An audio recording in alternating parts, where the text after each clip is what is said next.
श्री गुरुभ्यो नमः। श्री गणेशाय नमः।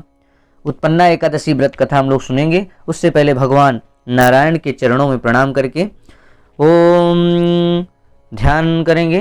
भगवान का स्वरूप ध्यान करते हृदय कमल में कि भगवान ऐसे हैं, चक्रधारी हैं, शंख चक्र गदा पद में हैं।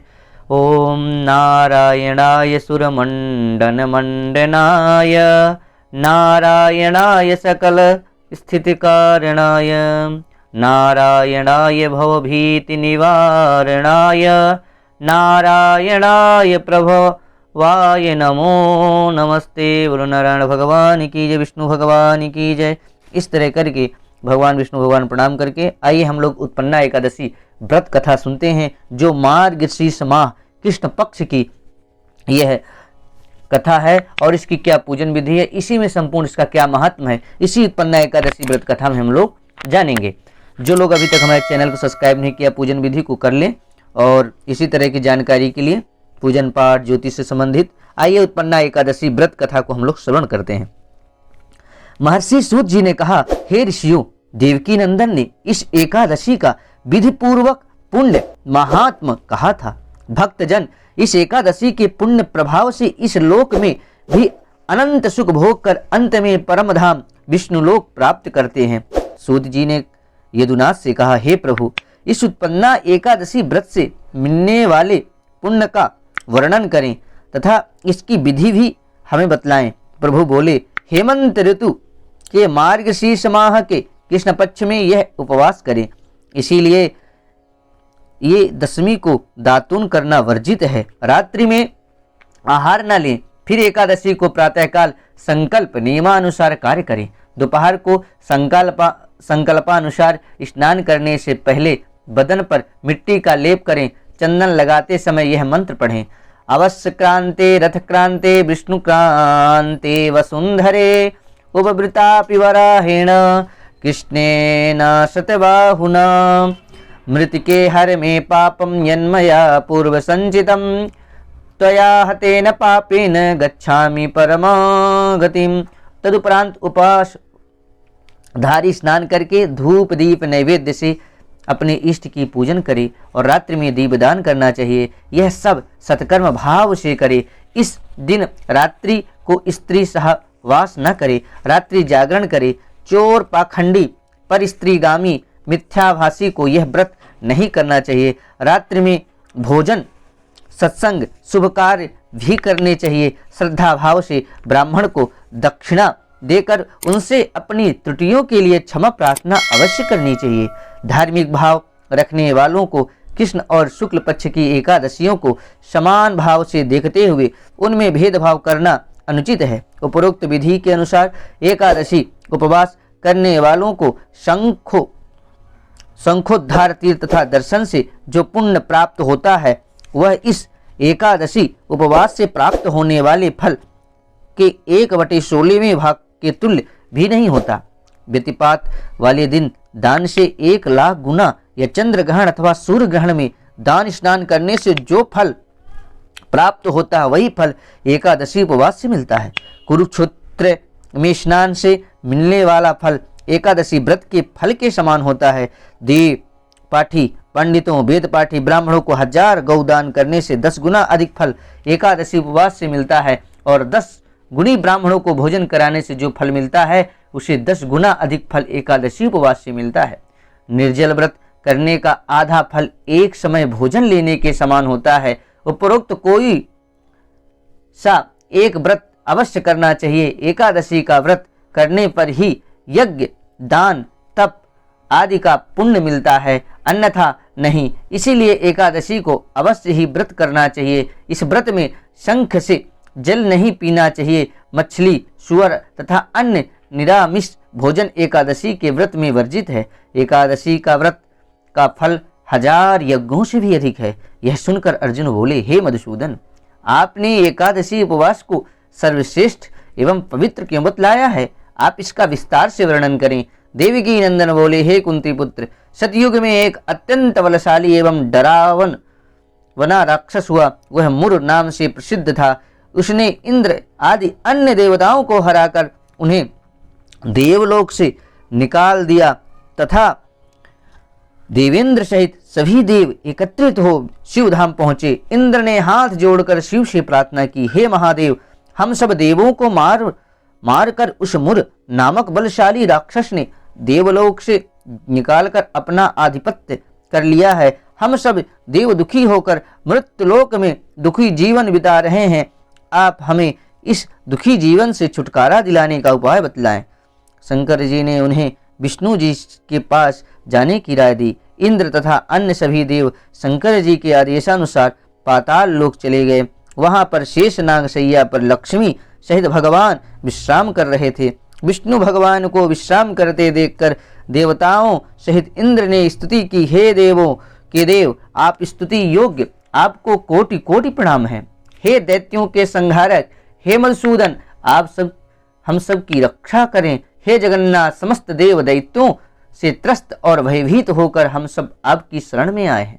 इस समय दैत्यों ने हमें स्वर्ग से निकाल दिया है और सब देवता पृथ्वी पर विचरण कर रहे हैं। अब आप हमारी रक्षा कीजिए दीनानाथ। देवों की करुणा वाणी से द्रवित हो विष्णु भगवान ने उन्हें सांत्वना देते हुए कहा, हे इंद्र, वह कौन सा राक्षस है जिसने तुम सब देवों को पराजित कर देवलोक से निकाल दिया है? भगवान के अमृत तुल्य मीठी वाणी सुनकर इंद्र बोले, हे प्रभु, पुराने समय में नाड़ी जंगम नामक एक राक्षस था जो ब्रह्मवंश से उत्पन्न हुआ था। उसी के पुत्र मुर ने, जो चंद्रावती नामक नगरी में रहता है, अपने बल प्रताप से भूमंडल के साथ देवलोक को जीतकर हमें वहां से निकाल दिया है और अपने कुल के इंद्र, अग्नि, यम, वरुण, सूर्य, चंद्रमा आदि को लोकपाल बना दिया है। वह स्वयं ही सूर्य बनकर धरती में गर्मी प्रदान करता है, बादल बनकर जल वर्षा करता है। अतः आपसे निवेदन है कि आप उस बलशाली भयानक दैत्य को मारकर हम सब देवताओं की रक्षा करें।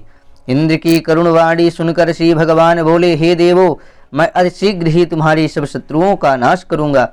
आप अपनी सेना के साथ चंद्रावती चलो। उनके साथ स्वयं भगवान विष्णु भी चले पड़े। वहां दैत्यराज मुर अपने राक्षस सैनिकों के साथ युद्ध भूमि में लड़ने के लिए तैयार था। वहां पर देवों और राक्षसों में घमासान युद्ध होने लगा।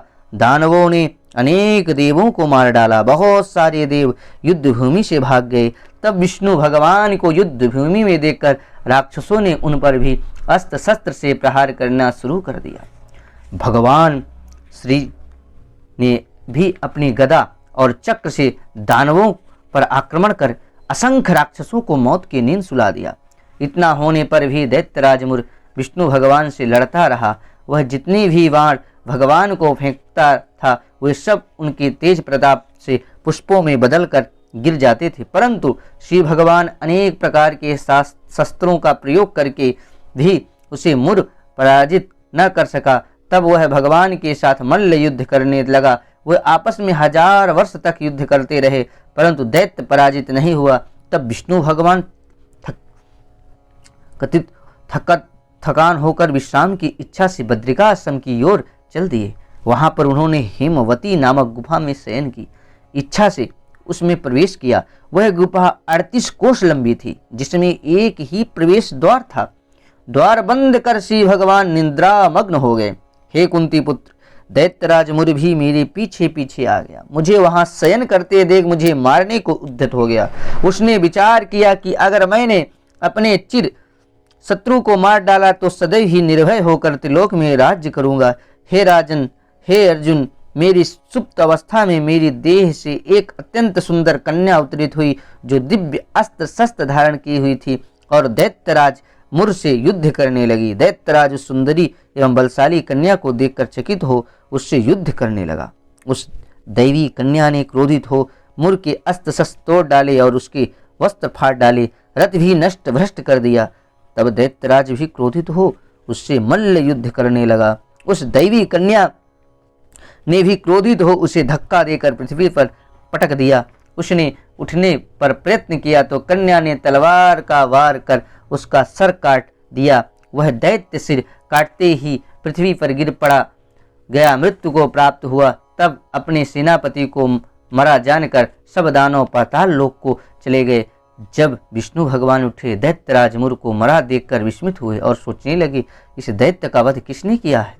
उसी क्षण उन्होंने उस कन्या को भी देखा। वह कन्या भगवान के सम्मुख हाथ जोड़कर खड़ी हो गई और बोली, हे प्रभु, मैं आपकी देह से उत्पन्न हुई हूँ। मैंने ही इस दैत्यराज को मार डाला है, क्योंकि यह आपका वध करना चाहता था। यह सुनकर भगवान विष्णु बोले, हे बालिके, तुमने इसे मारकर देवों की रक्षा की है, अतः मैं अति प्रसन्न हूँ। तू अपनी इच्छा अनुसार मुझसे वर मांग लो। वह कन्या हर्षित हो बोली, हे प्रभु, मुझे यह वर दे दो कि यदि जो भी कोई प्राणी मेरी उपवास करे, उसके सारे पाप नष्ट हो जाएं और मरणोपरांत वह स्वर्गलोक को प्राप्त करे। मेरे व्रत का आधा फल रात्रि जागरण करने वाले को और उसका आधा फल दिन में एक बार भोजन लेने वाले को प्राप्त हो। मुझसे श्रद्धा रखने वाले और उपवास करने वाले निश्चित रूप से ही परम धाम को प्राप्त करें। दिन व रात को एक बार भी भोजन लेने वाले सब प्रकार से समृद्ध हों। कन्या के वचन सुन विष्णु भगवान बोले, तथास्तु, ऐसा ही होगा। मुझ में और तुम में श्रद्धा रखने वाला संसार में प्रसिद्ध समृद्ध पाएंगे, मरणोपरांत विष्णु धाम को ही जाएंगे। हे पुत्री, तू एकादशी को उत्पन्न हुई है, अतः अब तू एकादशी नाम से ही जानी जाएगी। जो मनुष्य उस दिन व्रत करेंगे, उनके समस्त पाप जड़ से नष्ट हो जाएंगे और अंत में मुक्ति को प्राप्त करेंगे। तू मुझे अब तीज, अष्टमी, नवमी, 14 से भी अधिक प्यारी है। तेरे उपवास का फल सभी तीर्थों से भी अधिक है। यह सब कहकर भगवान अंतर्ध्यान हो गए। एकादशी भी प्रभु के वचनों से अत्यंत हर्षित हुई। यदुनाथ कृष्ण ने कहा, कुंती पुत्र, सब तीर्थों आदि से भी अधिक फल एकादशी उपवास का होता है। एकादशी उपवासधारी के सब शत्रु भाग जाते हैं और वह निर्वाण मोक्ष को पाता है। उस पर आने वाली विपत्तियों को, बाधाओं को मैं स्वयं निर्मूल कर देता हूँ। हे अर्जुन, मैंने तुम्हें एकादशी उत्पत्ति एवं उसके उपवास के मिलने वाले पुण्य के बारे में विस्तार से बतलाया। दोनों पक्षों की एकादशियां समान रूप से फल देने वाली हैं। बुद्धिमान प्राणियों को दोनों एकादशियों का उपवास करना चाहिए, उनमें भेदभाव न करें। एकादशी महात्मा का श्रवण पठन उच्चारण करने वाले को सदैव अश्वमेध यज्ञ का फल मिलता है और मृत्युलोक में नाना प्रकार के सुख भोगते हुए अंत को मोक्ष प्राप्त करता है। बोलो विष्णु भगवान की जय। इस प्रकार से आपने उत्पन्ना एकादशी मार्गशीर्ष कृष्ण पक्ष की आपने सुनी ज्ञानवर्धक यह कथा। आप अपने कमेंट में हरि कृष्णा ओम नमः शिवाय अपने विचार जरूर लिखें और इस कथा को अधिक से अधिक शेयर करें। चैनल नया है सब्सक्राइब करें। अगर अभी तक चैनल को वीडियो को लाइक नहीं किया तो लाइक करें। जय माई की जय संस्कृतम, जय भारतम।